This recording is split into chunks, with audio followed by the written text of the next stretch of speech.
So for today's afternoon, we will get some mango, and here is our what we call panungkit in Filipino. So let's start. We get some mango, we will do something like this. So make sure that. So here is our first target. Hey,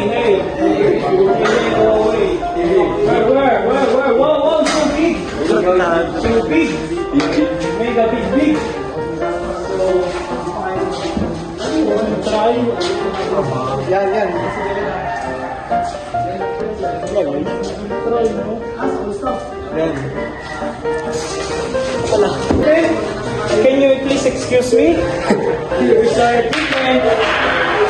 And for today, how many will we get? 1, 2, and 3. Yes. More.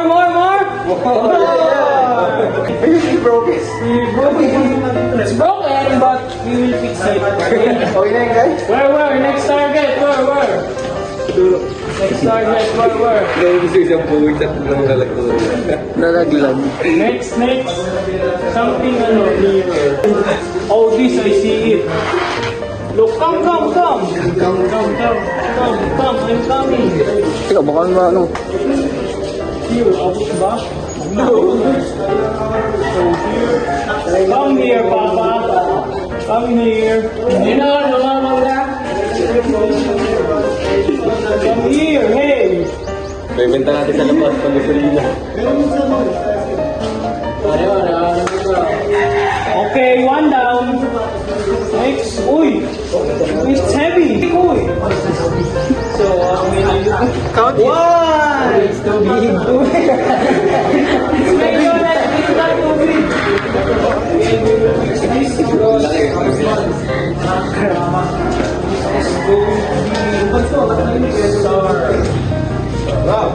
so you can see how many total? 6. We have 6 manga. So we will test if the taste test later. First, we will wash this mango before we eat it. Wash.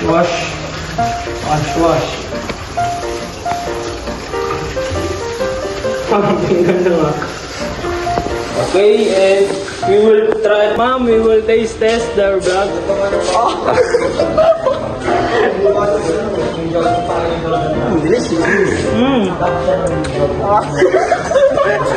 Hilaw!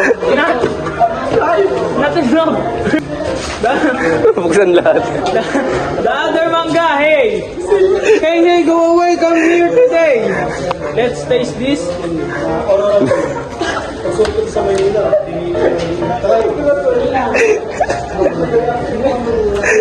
Much hilaw! So guys, thank you for watching our vlog. And we hope to eat mango with you. Thank you, everyone.